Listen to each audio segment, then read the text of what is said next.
আসসালামু আলাইকুম। অনেকদিন ধরেই ভাবছিলাম এই যান্ত্রিক জীবনের ক্লান্তি থেকে একটু ছুটি নেব। তাই আজকের গন্তব্য পদ্মা নদীর পাড়ে। আজকের সফরে আমরা ৪ জন। আমার ঠিক পেছনে সাদা গেঞ্জিতে আমার বড় ভাই, পাশেই কালো গেঞ্জিতে তারেক ভাই, আর স্টিয়ারিং হাতে আমাদের আজকের ভরসা এনাম ভাই। পথে একটু বিরতি নিয়ে কিনে নিলাম দরকারি কিছু জলখাবার। যাত্রাপথে যা প্রয়োজনীয় আর মজার তো বটেই।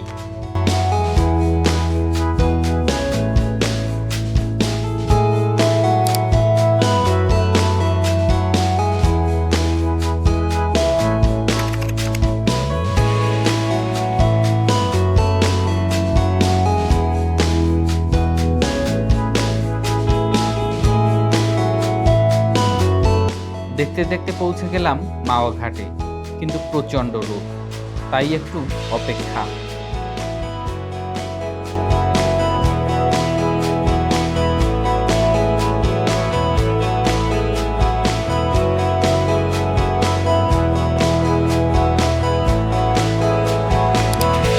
শেষমেশ বেলার রোদ যখন কিছুটা কমলো, তখন নেমে পড়লাম নদীতে। ট্রলারে উঠে সোজা পদ্মা ব্রিজের নিচ দিয়ে ভেসে চলা।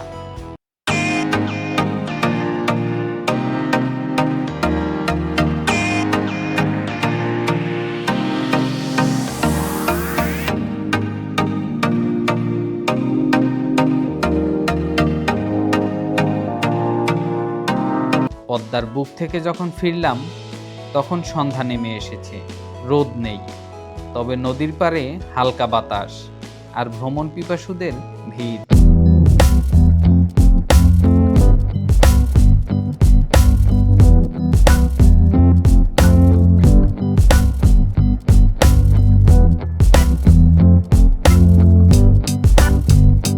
দোকান ঘুরে সময় কাটালাম কিছুক্ষণ। সন্ধ্যার আবহাওয়া উপভোগ করে চলে গেলাম প্রজেক্ট ইলিশে। ১ কাপ কফিতে ক্লান্তি কমলো বটে, কিন্তু ইলিশের দাম একটু চড়া, তাই রাতের খাবার না করেই চলে এলাম পদ্মা পাড়ে।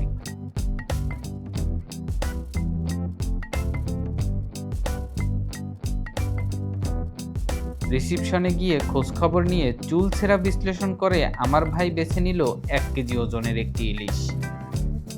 তারপর শুরু হলো আসল আয়োজন, ইলিশ মাছের এক দুর্দান্ত ভোজ। বিশেষ আকর্ষণ ছিল ইলিশ মাছের লেজ ভর্তা। খাওয়ার পরে সারাদিনের তৃপ্তি ও ক্লান্তি নিয়ে চলে এলাম শান্তির নীড় আমাদের বাসায়। একটি সুন্দর দিন, একসাথে কাটানো অনেক মুহূর্ত আর পদ্মার ভ্রমণ মনে থাকবে অনেক দিন। আল্লাহ হাফেজ।